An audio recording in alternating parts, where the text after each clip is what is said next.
ಒಂದಿಷ್ಟು ಪ್ರಶ್ನೆಗಳನ್ನ ಜನರ ಹತ್ರ ಕೂಡ ತಿಳ್ಕೊಳ್ತೀನಿ ನಾನು. ಇವಾಗ ಇವ್ರು ಕೇಳಿದ್ರು ಈಗ ತಾನೆ ಇವತ್ತಿನ ಇವರ ರ್ಯಾಲಿ ನೋಡಿ ನಮ್ಮ ರ್ಯಾಲಿ ನೋಡಿ ಅಂತ. ಮಾನ ಮರ್ಯಾದೆ ಇರ್ಬೇಕು ಇವ್ರಿಗೆ ಅದನ್ನ ಕೇಳಕ್ಕೆ.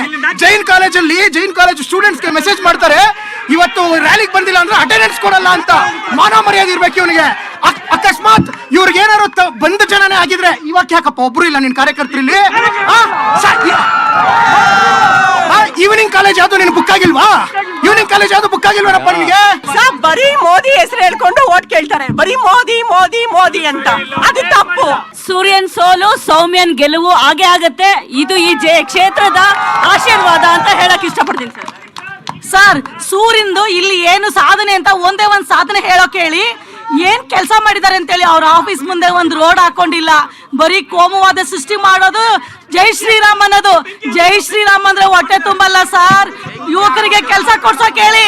ಸಂಕೀರ್ತ್, ಈ ಪ್ರಶ್ನೆಗಳಿಗೆ ಉತ್ತರ. ಈಗ ಮೊದಲನೇದಾಗಿ ಮೋದಿ ಹೆಸರು ಓಟ್ ಕೇಳ್ತಾ ಇದ್ದಾರೆ. ನಾನು ಆಗ್ಲೇ ಹೇಳಿದೆ, 30 ವರ್ಷದ ಇತಿಹಾಸ ತಗೊಳ್ಳಿ. 30 ವರ್ಷದಿಂದ ಸತತವಾಗಿ ಭಾರತೀಯ ಜನತಾ ಪಾರ್ಟಿನ ಅಭ್ಯರ್ಥಿನ ಗೆಲ್ಲಿಸ್ತಾ ಇದ್ದಾರೆ. ಇಲ್ಲಿ ಅಂದ್ರೆ ಕಾಂಗ್ರೆಸ್ ಅವರು ಎಲ್ಲಿದ್ದಾರೆ ಅಂತ ಅವರೇ ಯೋಚನೆ ಮಾಡ್ಕೊಳ್ಳಿ. ಅವರು 8ರಲ್ಲಿ ಗೆದ್ದಿರೋದು 3 ಸೀಟು, ಅದ್ರ 1ರಲ್ಲಿ ತುಂಬಾ ಅಲ್ಪ ಮತದಿಂದ ಗೆದ್ದಿದ್ದಾರೆ. ಸೊ ಬೆಂಗಳೂರನ್ನೇ ತಗೊಂಡ್ರೆ ನಾವು ಗೆದ್ದಿರೋದು 16 ಸೀಟು, ಕಾಂಗ್ರೆಸ್ 12. ಅಲ್ಲ, ಈಗ 30 ವರ್ಷದಿಂದ ಗೆಲ್ತಾರೆ ಅಂತ ಹೇಳಿದ ತಕ್ಷಣನೇ ಹೊಸ ಎಲೆಕ್ಷನ್ ಹೊಸ ಆಟದ ರೀತಿಯಲ್ಲಿ ಇರಲ್ವಾ, ಅಥವಾ ಹಳೆ ಆಟದ ರೀತಿಯಲ್ಲಿ ಆಗೋಗ್ಬಿಡುತ್ತೆ ಅನ್ನುವಂತ ಲೆಕ್ಕಾಚಾರ ಇಲ್ಲ. ಒಂದು ಪ್ರತಿ ಸತಿ ಚುನಾವಣೆ ಬೇರೆ ಬೇರೆ ವಿಷಯಕ್ಕೆ ನಡೆಯುತ್ತೆ. ಈಗ ಇಲ್ಲಿ ಒಂದು ಸದೃಢ ಆಡಳಿತ, ಒಂದು ಸಶಕ್ತ ಭಾರತದ ನಿರ್ಮಾಣಕ್ಕಾಗಿ ಚುನಾವಣೆ ನಡೀತಾ ಇದೆ. ಈಗ ಇವರು ಮೋದಿ ಹೇಳ್ತಾರೆ, ನಾನು ಯಾರು ಬೇಡ ಅಂತ ರಾಹುಲ್ ಗಾಂಧಿ ಅಂತ ಕೇಳಿ ಎಷ್ಟು ಜನ ಓಟ್ ಹಾಕ್ತಾರೆ ಅಂತ ಅವ್ರಿಗೆ ಗೊತ್ತಾಗುತ್ತಲ್ಲ. ಈಗ ಸಮಸ್ಯೆ ಏನಾಗ್ಬಿಟ್ಟಿದೆ ಜನಕ್ಕೆ. ಈಗ ಮೋದಿ ಶಕ್ತಿಯನ್ನ, ಮೋದಿಯ ವರ್ಚಸ್ಸನ್ನ ಅವ್ರಿಗೆ ಕೌಂಟರ್ ಮಾಡಕ್ ಆಗ್ತಾ ಇಲ್ಲ. ರಾಹುಲ್ ಗಾಂಧಿ ಅಂತ ಹೇಳ್ತಾರೆ. ನೀವು ಇಷ್ಟು ಇಡಿ ಸಿಬಿಐ ಐಟಿ ಇವ್ರ ಮನೆ ದೇವರಾಗ್ಬಿಟ್ಟಿಲ್ಲ. ಈಗ ಇಟ್ಕೊಂಡು ನಾವು ಅವರು ವಿಧಾನ ಪರಿಷತ್ ಸದಸ್ಯರಾಗಿ ನಾವು ಗೌರವದಿಂದ ಕೇಳ್ತೀನಿ. ಈಗ ಇವರು ಇಡಿ ಸಿಬಿಐ ಅವರಿದ್ದಾಗ ತಾನೇ ಸೃಷ್ಟಿಯಾಗಿದ್ದು. ಅವಾಗ ಎಷ್ಟು ಹಣ ರಿಕವರಿ ಆಗಿದೆ? 2200 ಕೋಟಿ ಕಳೆದ ಉತ್ತರ ಪಡ್ಕೊಳ್ತೀನಿ ನಿಮ್ ಜೊತೆಗೆ. ನಾವು ಅಧಿಕಾರದಲ್ಲಿದ್ದಾಗ ಯಾವತ್ತೂ ದುರುಪಯೋಗ ಮಾಡ್ಕೊಂಡಿಲ್ಲ. ಇವತ್ತು ಇವ್ರಿಗೆ ಬಂಡವಾಳ ಏನಾಗಿದೆ, ಇವ್ರ ಏಜೆನ್ಸೀಸ್ ಏನಾಗಿದೆ, ಇವ್ರ ಸ್ಪೋಕ್ಸ್ ಪರ್ಸನ್ಸ್ ಏನಾಗಿದೆ, ಇವೆಲ್ಲ ಸರ್ಕಾರದ ಸ್ವಾಯತ್ತ ಸಂಸ್ಥೆ. ಈಗ ಮಾನ್ಯ ಶಾಸಕರು ಒಂದು ಅವರ ಮೊಬೈಲ್ ಅಲ್ಲೇ ನೋಡಬಹುದು. 2013ರಲ್ಲಿ ಸುಪ್ರೀಂ ಕೋರ್ಟ್ ಒಂದು ಅಬ್ಸರ್ವೇಷನ್ ಅನ್ನ ಮಾಡುತ್ತೆ. CBI is A cage parrot ಅಂತ. ಅಂದ್ರೆ ಪಂಜರದಲ್ಲಿ ಹಾಕಿರೋ ಗಿಳಿ, ಸರ್ಕಾರದ ಪಂಜರಲ್ಲಿ ಹಾಕಿರೋ ಗಿಳಿ. ಕಾಂಗ್ರೆಸ್ ನ ಒಬ್ಬ MP ಮನೆಯಲ್ಲಿ 300 ಕೋಟಿ ಸಿಗುತ್ತೆ. 300 ಕೋಟಿ ಎಷ್ಟು? ಇದೆಲ್ಲ ದುಡ್ಡಲ್ವಾ? ಇದೇನ್ ಬಿಜೆಪಿ ಅವ್ರು ಇಟ್ರ, ಇಲ್ಲ ಕಾಂಗ್ರೆಸ್ ಅವ್ರು ಇಟ್ರ? ಇದಕ್ಕೆ ಯಾರು ಅಂತ ಉತ್ತರ ಕೊಡ್ಲಿ. 2200 ಕೋಟಿ ಆಸ್ತಿ ಜಪ್ತಿಯಾಗಿದೆ. ಹೊರಗಡೆ ಬಂದಿದ್ಯಾ ಅಂತ? ಪಂಜರದ ಗಿಳಿ ಹೊರಗಡೆ ಬಂದಿದ್ಯಾ? ಪಂಜರದ ಗಿಳಿ ಹೊರಗೆ ಬಂದಿಲ್ಲ ಅಂದ್ರೆ 2800 ಕೋಟಿ ಅಷ್ಟು ಆಸ್ತಿ ಜಪ್ತಿ ಆಗ್ತಾ ಇರಲ್ಲ. ಇವಾಗ ಬೆಂಗಾಲಲ್ಲಿ ಒಬ್ರು ನೀಡಿದ್ರಲ್ಲ, ಆ ರೀತಿಯ ಪ್ರಕರಣಗಳು ಸಿಗ್ತಾನೆ ಇರಲ್ಲ. ಸೊ ಇದನ್ನ ಕಾಂಗ್ರೆಸ್ ಅವ್ರು ನೋಡ್ಬೇಕು. ನಾನು ಹೇಳ್ತಿರೋಂಥದ್ದು, ಈಗ ಯಾವ ಸುಳ್ಳು ಹೇಳೋದು? ಇದೆಲ್ಲ ನಾನೇನ್ ಸೃಷ್ಟಿ ಮಾಡ್ಕೊಂಡು ಹೇಳ್ತಾ ಇಲ್ವಲ್ಲ, ಮೊಬೈಲ್ ಅಲ್ಲಿ ಸಿಗುತ್ತಿದ್ದಲ್ಲ. ಕೊರೋನಾ ಸಂದರ್ಭದಲ್ಲಿ ಜನ ತತ್ತರಿಸ್ತಾ ಇದ್ದಾರೆ. ಆದ್ರೆ ತೇಜಸ್ವಿ ಸೂರ್ಯ ಅವರು ವಿದ್ಯಾರ್ಥಿ ಭವನದಲ್ಲಿ ಆರಾಮಾಗಿ ಮಸಾಲೆ ದೋಸೆ ತಿಂತಾ ಇರ್ತಾರೆ. ಮತ್ತೆ BBMP ಸ್ಕ್ಯಾನ್ ಆಗುತ್ತೆ. 17 ಜನ ಮೈನಾರಿಟಿ ಅವ್ರನ್ನ ಚಾರ್ಜ್ ಶೀಟ್ ಹಾಕ್ಬೇಕಾಗಿತ್ತು, ಆದ್ರೆ 5 ಜನ ಮಾತ್ರ ಚಾರ್ಜ್ ಶೀಟ್ ಹಾಕ್ಬೇಕಾಗುತ್ತೆ. ಯಾಕೆ ಅಂದ್ರೆ ಅವ್ರದೇ ಪಕ್ಷದವರು, ಅವರೇ ಶಾಸಕರು ಇರ್ತಾರೆ, ಅಲ್ಲಿ ಹೋಗಿರ್ತಾರೆ, ಎಲ್ಲವನ್ನ ನೋಡ್ತಾರೆ.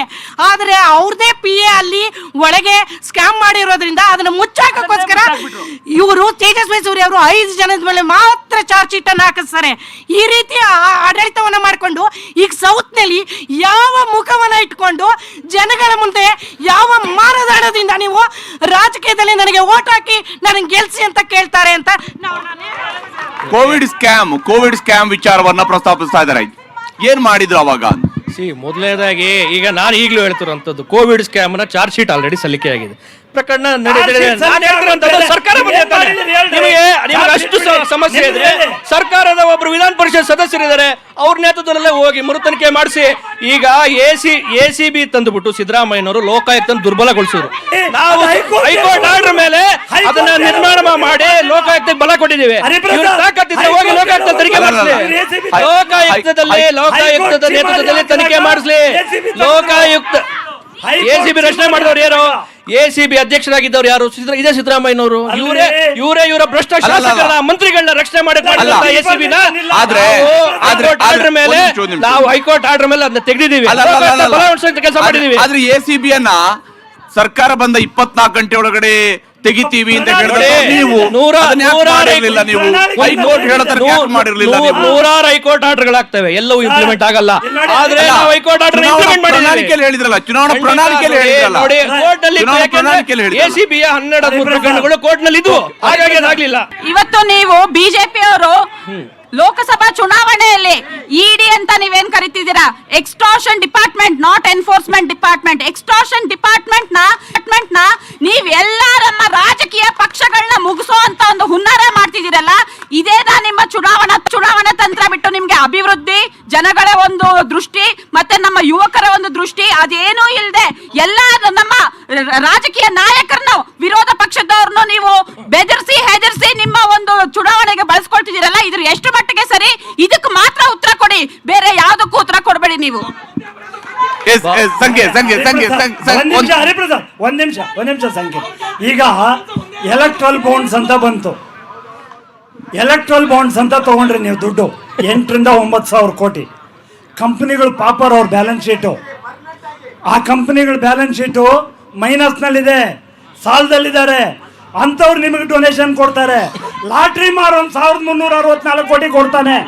ನೀವು ಯಾರಿಗೆ ರಾಮ್ ಟೆಂಪಲ್, ಅಯೋಧ್ಯೆ ಎಲ್ಲ ಕಾಂಟ್ರಾಕ್ಟ್ ಕೊಡ್ತೀರಿ, ಅವ್ನು 900 ಕೋಟಿ ಕೊಡ್ತಾನೆ. ಯಾವ ಕಂಪ್ನಿಗಳು ಲಾಸ್ ಆಗಿವೆ ಇವತ್ತು ಇಡಿ ಕಳಿಸೋದು, ಅವ್ರನ್ನ ರೈಡ್ ಮಾಡಿಸೋದು, ಇನ್ನು 4-5 ದಿವಸಕ್ಕೆ ಅವ್ರ ಅಕೌಂಟ್ಗೆ ಎಲೆಕ್ಟ್ರಲ್ ಬಾಂಡ್ಸ್ ಬರ್ತದೆ. ಇದಾ ನಿಮ್ ರಾಜಕೀಯ? ಓಕೆ, ಆ ಪ್ರಶ್ನೆಗೆ ನೇರವಾಗಿ ಉತ್ತರ. ನಾನು ಈ ದೇಶದ ಕಾನೂನನ್ನ ಭಾರತೀಯ ಜನತಾ ಪಾರ್ಟಿಯವನಾಗಿ ನಂಬ್ತೀನಿ. ನಮ್ಗೆ ಕಾನೂನು ಮೇಲೆ ನಂಬಿಕೆ ಇದೆ. ಈಗ ಆಮ್ ಆದ್ಮಿ ಪಕ್ಷದವ್ರು ತಗೊಂಡಿರೋದು ಎಷ್ಟು? 0.58% ಓಟು ಇಡೀ ಕರ್ನಾಟಕದಲ್ಲಿ. ಪೊಲಿಟಿಕಲಿ ರಿಜೆಕ್ಟೆಡ್ ಅವರು. ಇವರು ಬಂದು ನಿಧಿ ಪಠನೆ ಮಾಡ್ತಾರೆ. ನನಗೆ ಒಂದು ಅರ್ಥ ಆಗ್ತಾ ಇಲ್ಲ ಇಲ್ಲಿ ಎಲ್ಲ. ಈಗ ಒಂದು ಎಲೆಕ್ಟೋರಲ್ ಬಾಂಡ್ಸ್ ಬಗ್ಗೆ ಮಾತಾಡ್ತಾರಲ್ಲ, ನಾನು ಇಡಿ ಬಗ್ಗೆ ಆಲ್ರೆಡಿ ಹೇಳಿದೆ. ಎಲೆಕ್ಟೋರಲ್ ಬಾಂಡ್ಸ್ ಬಗ್ಗೆ ಹೇಳ್ತಾರಲ್ಲ, ಅದೇ ಸ್ಯಾಂಟಿಯಾಗೋ ಮಾರ್ಟಿನ್ ಯಾರು ಬಿಟ್ಟಿಂಗ್ ಅನ್ನ ನಡೆಸ್ತಾನೆ, ಕಾಂಗ್ರೆಸ್ ಪಕ್ಷಕ್ಕೆ ಎಷ್ಟು ಹಣವನ್ನು ಕೊಟ್ಟಿದ್ದಾನೆ? 600 ಕೋಟಿಗೂ ಹೆಚ್ಚು. ಅವ್ರು ಸುಳ್ಳು ಹೇಳ್ತಾರೆ. 100 ಕೋಟಿ ಮಾತ್ರ, ಈಗ 100 ಕೋಟಿ ಮಾತ್ರ ಅಂತ. ಆದ್ರೆ ಅವರ ಪ್ರಶ್ನೆ ಬಹಳ ಪಟ್ಟರಾಗಿತ್ತು. ಆ ಪ್ರಶ್ನೆಗೆ ರಾಜಕೀಯ ಪಕ್ಷಗಳ ನಾಯಕರುಗಳನ್ನ ನೀವು ಇಡಿಯನ್ನ ಬಳಸಿ ಅಥವಾ ಉಳಿದ ಡಿಪಾರ್ಟ್ಮೆಂಟ್ ಗಳನ್ನ ಬಳಸಿ ಎಲೆಕ್ಷನ್ ನ ಟೈಮ್ ಅಲ್ಲೇ ಜೈಲಿಗೆ ಕಳಿಸ್ತಾ ಇದ್ದೀರಿ ಅಂತ. ಈಗ ಇದು ನೀವು ಮಾಡ್ತಾ ಇರುವಂತ ರಾಜಕಾರಣ ಅಂತ. ಈಗ ಎಲೆಕ್ಷನ್ ಟೈಮ್ ಮತ್ತೊಂದು. ಈಗ ಕೋರ್ಟ್ ಇದೆಯಲ್ಲ, ಕೋರ್ಟ್ಗೆ ಅಪ್ರೋಚ್ ಮಾಡಿದಾಗ ಯಾಕೆ ಅವ್ರಿಗೆ ಬೇಲ್ ಸಿಗ್ತಾ ಇಲ್ಲ? ಯಾಕೆ ಅವರ ಅರೆಸ್ಟ್ ಅನ್ನ ಪ್ರಶ್ನೆ ಮಾಡಿದಾಗ ಖುಲಾಸೆ ಮಾಡ್ತಾ ಇಲ್ಲ? ಕೋರ್ಟ್ ಯಾಕೆ ಮಾಡ್ತಾ ಇಲ್ಲ? ಇವ್ರಿಗೆ ನ್ಯಾಯಾಂಗದ ಮೇಲೆ ನಂಬಿಕೆ ಅಲ್ವಾ? ನ್ಯಾಯಾಂಗನೂ ನಂಬಲ್ವ ನೀವಾಗಾರೆ? ಈಗ ನಿಮ್ಗೆ ಒಪ್ಕೊಳ್ಳಿ, ನಾವು ನ್ಯಾಯಾಂಗವನ್ನ ನಂಬಲ್ಲ, ವಿರೋಧ ಪಕ್ಷದವರು ಅಂತ ಒಪ್ಕೊಳ್ಳಿ. ಹಾಗಾದ್ರೆ ಇಷ್ಟೆಲ್ಲ ಹೇಳ್ತಾರಲ್ಲ, ನಾವು ದೇಶ ಕಟ್ತೀವಿ ಪ್ರಧಾನಮಂತ್ರಿ ಅಂತ. ಮಣಿಪುರ ಭಾರತದಲ್ಲಿಲ್ವಾ? ಅಂದೆ ಯಾಕೆ ಹೋಗ್ಲಿಲ್ಲ ನೀವು? ಕಾಂಗ್ರೆಸ್ ಅವರ ಕೊಡುಗೆ ಏನು ಮಣಿಪುರ ಕೇಳಿ? ಹಗಲೇ ದೋಚ್ತಾ ಇದ್ದಾರೆ. ಏನ್ರಿ ಈ ದೇಶ? ಪ್ರಧಾನಮಂತ್ರಿ